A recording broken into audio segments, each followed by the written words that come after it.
Welcome to a special edition of the Jack Doyle Podcast. That's so weird for me to say, but I got a special guest. That's why it's a special episode. Joined here by my former teammate, Philip Rivers. Phil, thanks for joining us, man. It's going to be a lot of fun. Crazy, it's been 5 years. It flies by, doesn't it? As we were just kind of catching up before, it's just amazing, how fast time goes. And we're talking about the kids and how, life goes on and changes. But this will be fun, man. We'll sit down, talk a little ball. Which I know I love to do, and especially do it with someone like you who knows so much about the great game of football.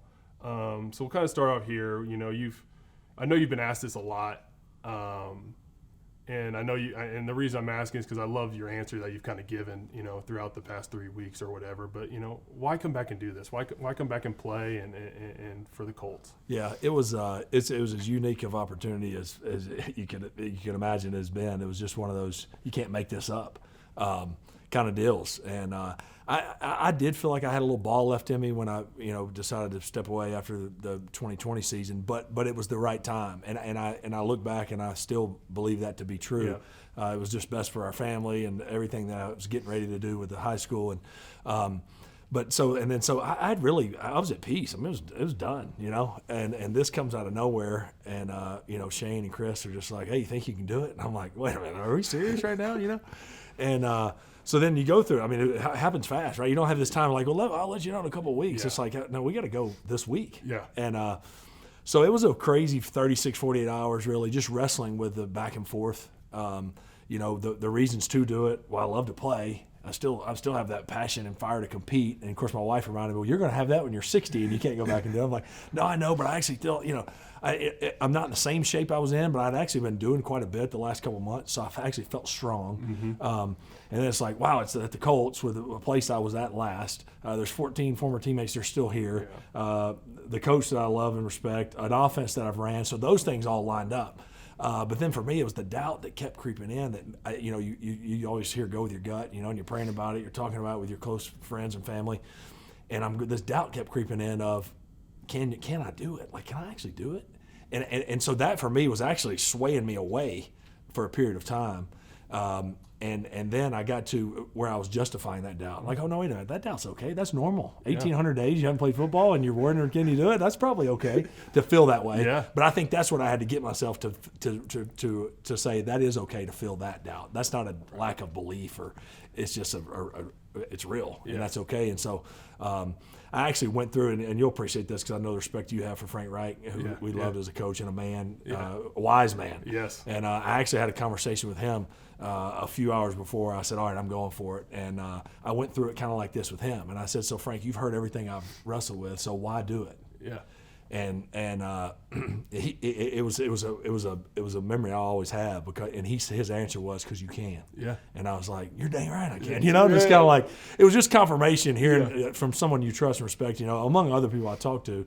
And so I called Shane and Chris. It was about noon on Tuesday. I said, all right, let's go. Let's go for it. The only way to find out is going to be do it. Yeah. Just go for it.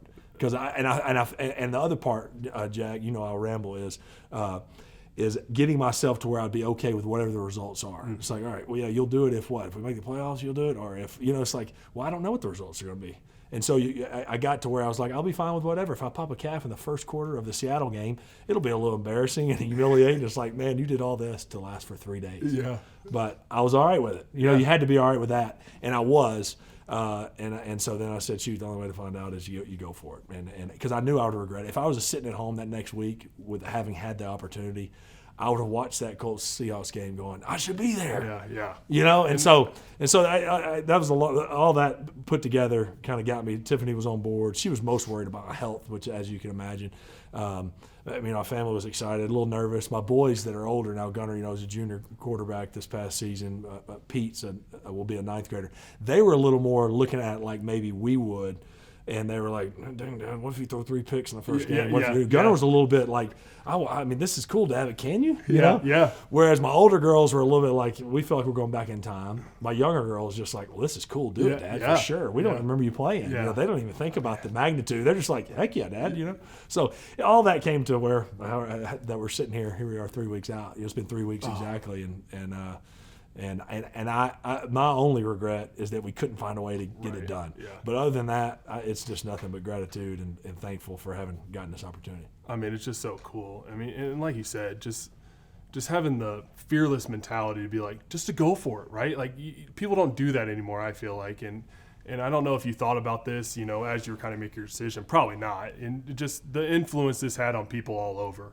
You know, specifically speaking of those, you know, 15 to 18-year-olds that you're coaching down there in Fairhope. And I know that's not the reason you did it, but, you know, as a football coach, you know, it's got to do something for those guys. And you know, what do you think they kind of took from it, seeing their coach kind of go for it? Because, you know, I'm a PE teacher, middle school right now. That's kind of what I'm doing. But I feel like kids these days, and, you know, we sound like the old man, you know, talking about kids these days, but it's like they have such a fear of failure, right? And they have a fear of being embarrassed from that failure. But for you to, like, just go for it. I mean, I remember showing, you know, talking to my class about it, being like, hey, guys, here's somebody that's, like, not scared to just go for it, man.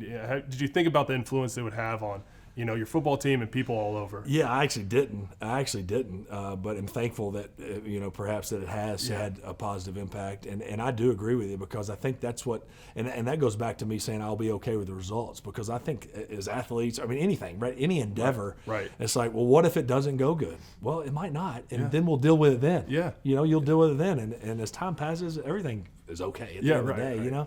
So I do think, and I do think hopefully it was impactful for, you know, for our team back home. They were obviously excited, right? I mean, 2 weeks prior, we're playing a semifinal game, and, you know, I'm on the sideline with a call sheet. Then they're like, wait a minute, he's out there on the field in Seattle, you know? So it had to be kind of crazy for them. And then, I hope it does have, I hope the impact that it does have is in a positive way of like, hey guys, I mean, you know, you're not trying to be reckless, right? You're not trying to be a hero, which I wasn't. I was like, shoot, I hope I can help. But it's like, golly, guys, what? I mean, the worst thing that can happen is you might lose. Yeah. And it's like, well, then we'll deal with it then. Yeah. You know what I mean? Like, that doesn't define you. It's like sometimes in our, you know, in the workplace or whatever you're doing, sometimes you get so caught up in, well, if I don't get this business deal done, then I'm a failure. Like, no, you're not. You're the same guy. Yeah.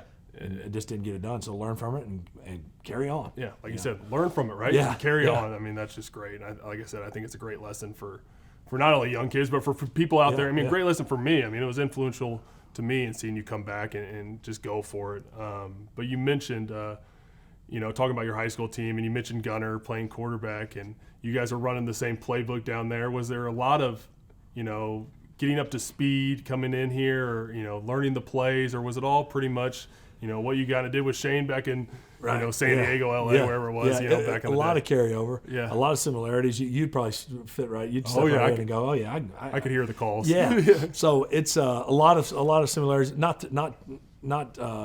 the fullness of it all, right? Because there's just more to it at this level. But so that was fun, actually, having taken the call sheet home the last few weeks and going, Gunner, hey, look at this. You know, look at, you know, Gillette. You know, look at whatever, all these calls, and him going, dang, like, hey, we ran that in the semifinal game. You know, and of course there's a degree of difficulty that was more complex. But so that part too was an added, you know, thing on the list of positives, because I was like, all right, I want to know what's going on. I've called half of these things before, so that certainly gave a level of comfort. But I'll tell you what, as you remember those Wednesday and Thursday installs, you know, every week, and I was just reminding Riley this week, you know, because, you know, Wednesday it was like we're going, and it's like, you know, hey, Riley, listen, Wednesdays are stressful. I don't care if you're in year 17 or if you're in year 1. They just feel a little bit like, man, you're getting all the run game poured on you, you're getting all the checks poured on you, you're getting all the alerts, and it's like, all right, go to walkthrough and let's do them all. Yeah. You know, so I was reminding him today, it's like, hey, that's normal. Like, you're doing, he did a heck of a job, but it's like, that's a normal feeling. Believe me, I had it. And I dang sure had it 3 weeks ago. Oh, yeah. Because you're right back in it, and you're right back in the huddle, and it's like, man, we're going, you know.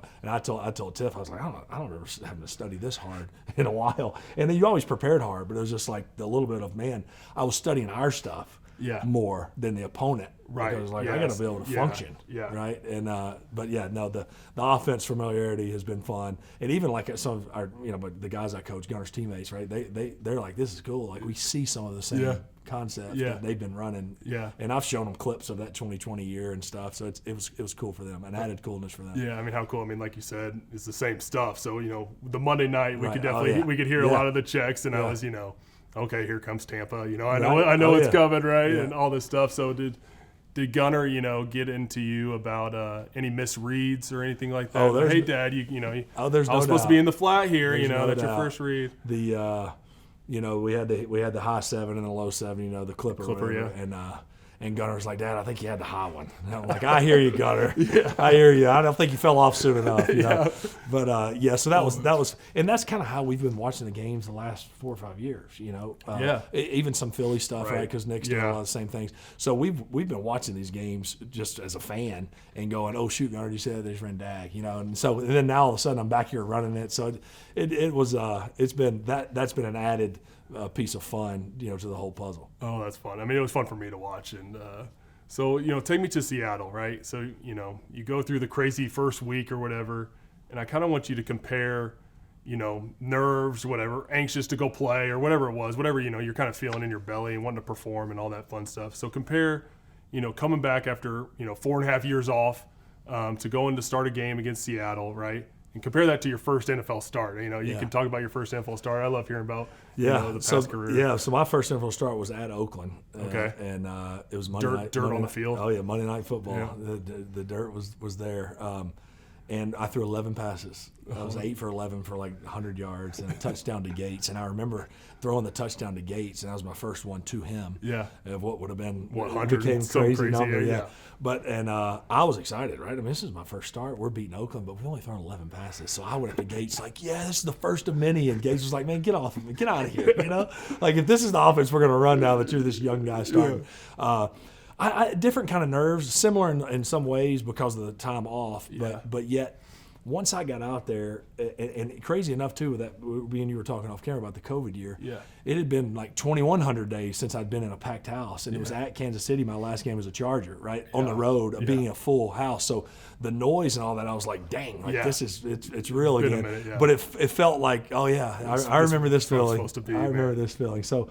I remember the first drive. I was nervous, maybe the first 2 drives, but I threw an out-breaking route to Tyler and got hit, missed him, just barely missed him, but got hit. Yeah. And I came off, and my brother and Gunner had come out to Seattle, and they were about 10 rows up behind us, and I'd gotten hit and gotten up, and I was like, all right. And I found them, and I was like, we're gonna be fine. Like if all of a sudden it was like, oh, we're just back in it again. Yeah. You know, and obviously there's plays that I've missed and things you want back, and plays that I go, man, I probably would have made that play had I been in a better groove. Right. But there was that moment of we're gonna be fine. Yeah. You know, and it's kind of like, we're back in it. Good to get that first hit out of the way, I'm sure, and like you said, just feel back in the flow. So take me through that first week.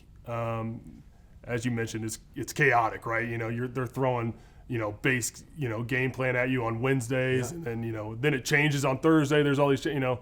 So when through that first week did it feel like, or if it ever did, like natural, and you're back in it, and it felt like the normal routine that you did for whatever, 17 years or whatever it was. Well, so I'll be honest, Wednesday and Thursday, I told Cam Turner, you know, the quarterback coach, I was like, hey, I normally don't like to do this, but I'm cheating on this whole walkthrough, and I'm looking at the coverage and the blitz and all that is coming. So we're killing it versus this, and on this one, now I'm going to move the protection, you know, like all that. Just because you're like, man, we have to make this right. We can't be out there jacking all these things up in the walkthrough, and guys going, what the crap are we doing? So Wednesday and Thursday was a little bit like, whew, I remember going home to the hotel, you know, and calling Tiff and going, you just not getting home? It's 9 o'clock. And I was like, oh yeah, it was about a 15-hour day, but I'm good. And my head's, you know, I'm just like, man, my brain's exploding. But just to pour back in, you know, it was just a different deal. But Fridays when it felt normal, and I don't say this to say, look what I've done, but Friday we didn't have a ball hit the ground. It was one of those Fridays where it was like, all right, how Fridays are supposed to look. Here we go. Here we go. Like that felt good. That felt like it. That felt like a Friday I remember. And then getting on the plane, you know, the whole road trip stuff. You know how it is. It's just, you know. Those are the things you missed. Yeah. You know, getting in the locker room early, you know, and it's quiet, and the training room's getting revved up, and all those things that come with it that you remembered. But it was that feeling again that you did, the smells, all those things. Yeah. The senses were all fired. Yeah. You know, we're back. Like, dang, this is awesome. You know, Wednesday on the practice field, like, man, it is what a blast it is to go to practice football in the NFL on a Wednesday, you know. But there were days, right? You never took it for granted. But there were days on a Wednesday or Thursday where you're just like, Indy again. You know, we all had those feelings. Yeah. That didn't mean you didn't appreciate it, but now these last 3 weeks, I've been like, no, this is all of it's good. All of it's awesome. So what did you miss? Okay, so there's so many things, you know, being a retired player, right? There's so many things behind the scenes, or even like things I miss, or like, you know, being in a huddle, right? Like you never get to replicate that in the real world, or you know, after you're done playing. Was there anything that you were truly missing as a retired player that you got to do this past 3 weeks, that kind of jumping back into it? Yeah, well, I think in one part that I've missed whenever our high school season was over. Now my first couple years we didn't make the playoffs, so we were done before Halloween. Yeah, it's like, wow, that's too weird, early. Yeah. We got November and December. We got to be playing football. So I just missed that the season was so short. Yeah. And then the last couple years we made deep playoff runs, so we were almost to we were to Thanksgiving both times, so that it felt a little better. And I was already 4 and 5 years out, so I mean this whole NFL thing was done. Yeah.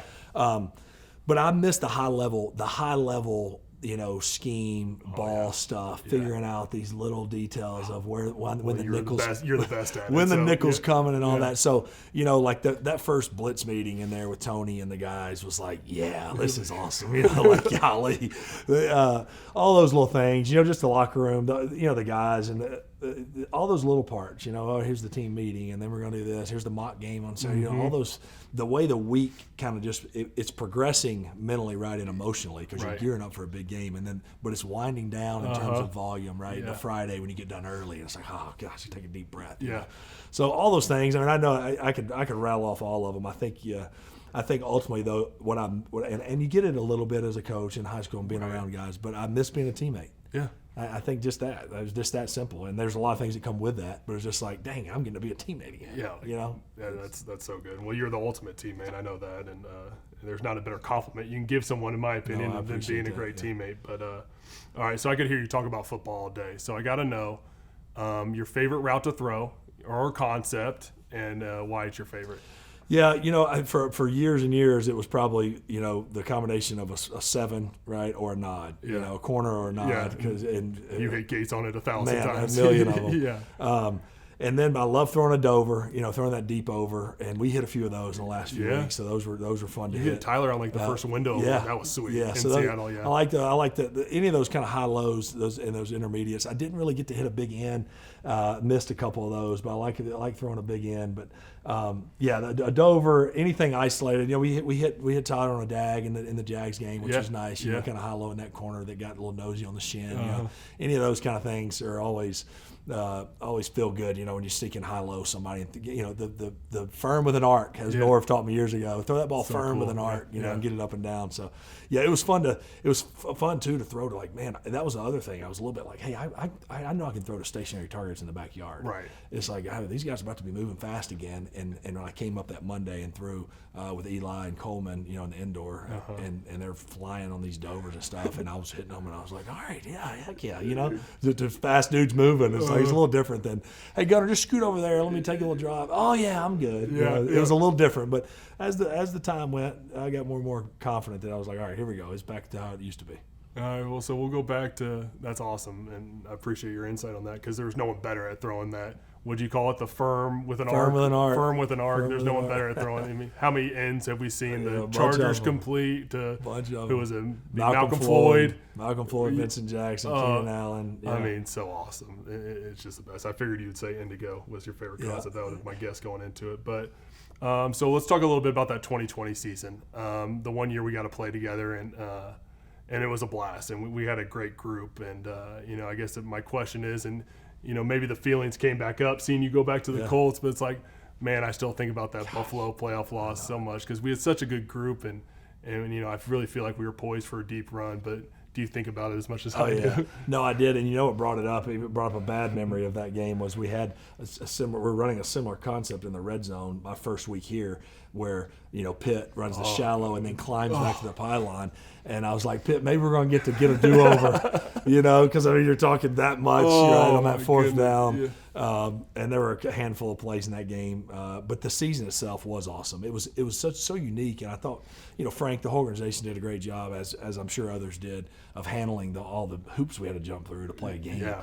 But it ended up being one of those years where it almost felt like the team and the camaraderie was about as good as it could be, COVID or not COVID, And it's just some fun memories. And obviously shooting that Buffalo game, obviously you had the big cutter pump that we hit to get it back close. And I think about the corner route I threw you.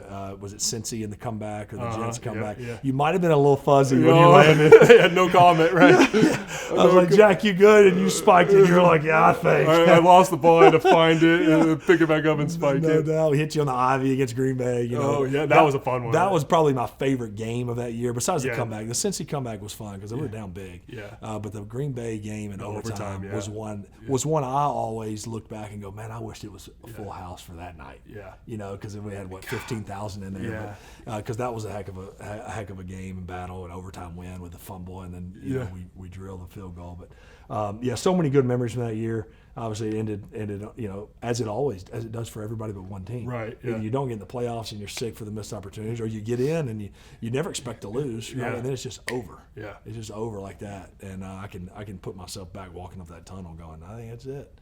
And but it was a heck of a fun season. I was thankful to have gotten to be around, a bunch of different guys. Yeah. I haven't been in the same place for so long, and obviously love the Chargers, and my time spent there was amazing. But getting to be in a new place and a new challenge, right? To have to lead guys and get in the huddle and be around, do all those. You mentioned about the cadence, and all, but all those things. It's just like, all right, it was invigorating a little bit, right? The challenge of, all right, you got a COVID year, you don't get to come into a training camp, and let's see how fast you can get acclimated, and let's go. And we did a pretty dang good job of it. So I got to ask, this is a little off topic, but you mentioned cadence again. So St. Michael's, are we saying a cadence or we clap? Oh, no. Gunnar uses exactly how you've heard me do it. Delta? Yeah, it does the same. It was interesting. I really wanted to be sensitive to the guys, the linemen and all these guys for how they've done it and how Daniel's done it all year. And then we're at Seattle in the first game, and we kind of intentionally stayed in the shotgun. Just we're gonna have the noise issues. Center. I've been with 3 days, and Bort's great, so we were silent on everything, and it was fine. Hey, tell me what you say for 2 leg kicks and all that. So it was good. So now we're coming home for San Fran game, and I'm like, all right, go through this cadence with what y'all did. So they're going through it all, and I'm like, all right, okay, I can get. I was like, guys, I don't think I can get there. Once the lights come on and you're out there, you're going to say I'm going to say something I've said, and y'all are going to go, what is he doing? Yeah. And so I remember saying, hey, I don't think I can get there. And the guy, and Shane was like, get it how you want it. Yeah. So it was one of those deals, as you remember, he said, when you get to the offensive meeting, get up there and go through all of them. That's another thing. I mean, there's nothing better than the quarterback going up there and going through his cadence. In front of the room. I mean, like I said, the Monday night game, we could hear you so clearly. I've heard some of that audio. It's as clear as I've ever heard. Some of the stuff you did in that game was so awesome, Philip. And then just, I hear the white, and then you just trail off because you're about to go change up protection. And, they'd be showing one side. I'm like, oh, why is he going the opposite way? And you're always right. And there was a good one, too, when you told Downs, I think. You're like, block 20. You got 20. And then he runs a little quick out, and you guys hit it for a first down. It's like, man, it's the little things like that. It's the game within the game. That's what another part miss, that you miss. Yeah, that's what you miss. But, no, hey, I appreciate your time, Philip. And I've kind of done these one-on-one interviews with guys I played with, and I always end with a basketball question. All right. Mo Alie-Cox was our first guest. So I got to ask, this is kind of two-part. A, do you think you could take Mo one-on-one? I know you're a great shooter in hoops. And then I need to hear, the people need to hear, I've heard your story before about your shooting 1,000 free throws in a row, and tell us the number. Yeah, so we Mo one-on-one, no. I don't think I could handle Mo. Now, Mo playing him in horse and telling him no dunking, I think I can beat Mo. Oh, yeah, you can. I think I can beat Mo. So it was Frank in San Diego one year, Kellen Clemens and I, and he asked, you're talking about free throw percentage shooters. He's like, well, so if you shot 1,000 free throws over the course of the next few weeks, it was like during OTAs. Yeah. How many do you think you'd hit? Do you think you'd hit 800? Do you think you'd be 80%? And I was like, oh, absolutely. And so we went for it. And there was a gym in our neighborhood where we lived. And so we started, doing 200 a day. One day we did, 300. Next day I was like, all right, we did 100. Whenever we could squeeze it in. But so I will say, as humble as I can say, I think it was 936. It was 936 or 943. It was one of those. I get them mixed up now out of 1,000. Yeah. 936 out of 1,000 free throws. I had a couple days where we were 99 out of 100, a couple 99s, a few 97s, and it was a blast. Now I say that to not say if I was at the free throw line in a packed arena, I don't know that I would be a 93% free throw shooter. You going for the team. I mean, we've all experienced that, right? Yeah, it changes. It changes. We had some good shootouts that year. We did have some fun. We got hot one night. Frank. Well, no one could beat you. It was you and Jacoby and the quarterback. It was me, Jacoby, and Ty. I think. Ty.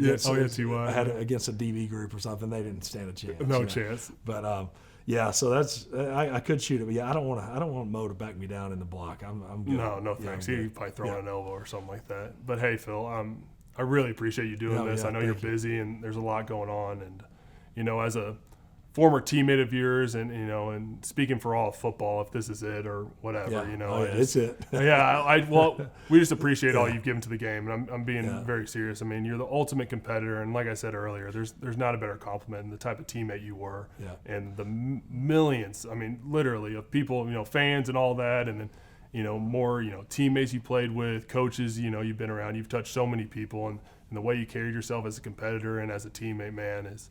I hope my kids, take a little piece of you from that. You carry yourself the right way. So it was certainly. I wish I had a more dynamic word, but just grateful and thankful to have had the opportunity. And like I said, shoot, all the Colts fans and everybody watching. They've been very welcoming back. Because there was all those years. It was a Charger kind of Colt, rivalry. Oh yeah. I mean, I grew up a Colts fan, so for all those years. I was mad at you. What was it? What was the year? 07 and 08 were back to back. When the punter kept pinning the Colts deep. I remember watching that game. Playoff game. But no, it's been a real blessing to be back and to be back and be a teammate again and bring up so many fond memories. Like I said, both of our former teammates, a lot of them are still here. And so that was cool to have shared those times on the field. Like, hey, we get to go after it one more time. So cool. And so again, other than us not getting it done, it's been awesome. And thankful that it happened. And really appreciative of my family and. Because it was a sacrifice for them too. Oh, absolutely. Hey, we're going to Indy for Christmas, and Tiff was unbelievable. Did they get to meet up with anybody? From back in the day. I mean, I know it's been a while. I think a couple of them did try to connect with a few because they were 5 years, and at that age, that's a lifetime. It is. It's a lifetime. So no, it was great. It was great. Got a little snow. We got a little bit of everything. Cool. The city wasn't shut down. So it was a special experience. Like I said, other than the scores at the end, but.